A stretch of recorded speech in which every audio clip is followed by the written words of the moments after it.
Well, hello, welcome to the PEN webinar summary for the safeguarding meeting, which was held on the 24th of November 2016 by FE Sussex. The safeguarding network meeting is for all those who have involvement with safeguarding in any of the Sussex, Surrey colleges, or colleagues from outside actually for safeguarding. And this is just a short summary of what went on. Just a reminder that FE Sussex is the consortia operation of the Sussex colleges, and we also stray over into Surrey, as you can see from the map in front of you. But anyway, the purpose of this webinar is to reintroduce the PEN project, the Professional Exchange Network project, to develop some sort of inter-colleague or peer-to-peer awareness of what's going on in terms of safeguarding and how you as a safeguarding designated person needs to know about that. It also, of course, gives a reference source for colleagues who couldn't attend the meeting, and hopefully it means that the PEN network is serving its purpose. And on the agenda today are the new accountability measures, the Education and Training Foundation Prevent resources, the Department for Education document with Keeping Children Safe, a statutory document.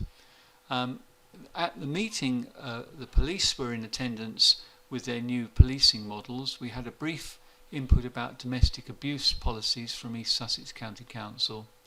And finally, in request for a specific piece of information exchange, we had police notification on bail conditions.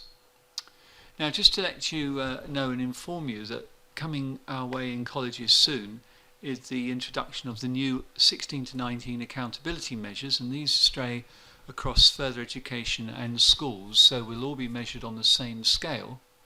They are our 5 accountability measures, some of which will be very familiar and some of which will be new to us.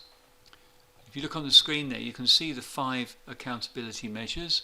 Progress, so what progress a student makes at school or at college. Attainment, how well they do towards their qualifications. English and maths, how is progress being made for those that come in without the required grade C. The number of students or percentage of students who are retained on their course.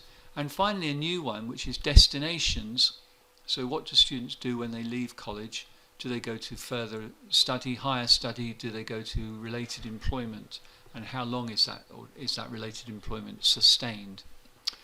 So those measures will give some benchmarks or sector norms, and each provider or college will have their performance quoted as plus or minus whatever percentage it is above the sector figure. And these are meant to be introduced in 2016. Well, this webinar is towards the end of 2016, and the introduction is now being tabled, so one assumes it's running slightly late, but you can see from the slide there that these accountability measures will stray across the tech levels, across applied general, which vocational qualifications, and across academic as well.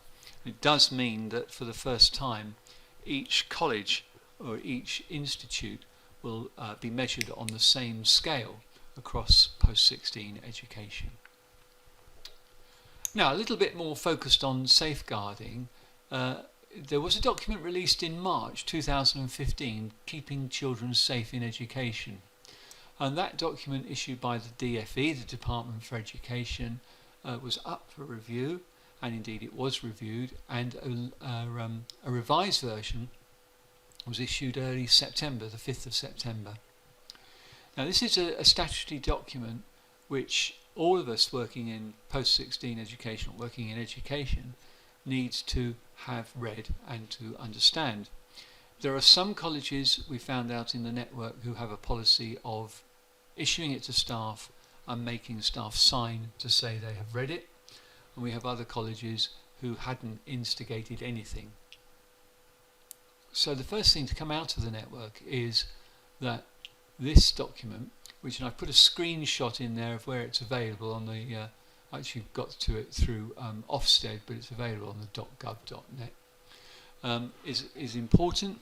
You need to take notice and colleagues who had already done so, thank you, because you did bring it to our attention through the Exchange Network. So thank you for those that put this on the agenda. In our safeguarding network, we had the police, Sussex Police in, as they always do try and support us, and very helpful they are. They were talking about funding cuts, the effect that this may have on schools, on colleges, and the continuation of services which we've come to expect from the police. Now, there is a presentation to go with this, which will be available on the FE Sussex Network sites, and you can draw that down. The thing to say is that the Inspired programme, which covers counter-terrorism, prevent, etc., will be continuing. It's not being diminished in any form whatsoever. And we'll return to the issue of prevent in a moment. Now, at the meeting, our colleagues from East Sussex County Council came along regarding domestic abuse policy and gave a very interesting run through. You'll find much more information on Expect Respect at the address given on the slide there, womensaid.org.uk. Worth looking at. Okay, quite why that's just come up on the screen, I don't know. Anyway, womensaid.org.uk is worth a look. So, at the end of the session, we also tackled a few bits of information across the network. Primarily, there was a question regarding what happens if a student has been informed under bail conditions that they should not attend college, and they do. And the answer given was that if a student's bail conditions are not conversant with them continuing to study at college, the college will be informed by the police of that. So in other words, the requirement to take the student ceases.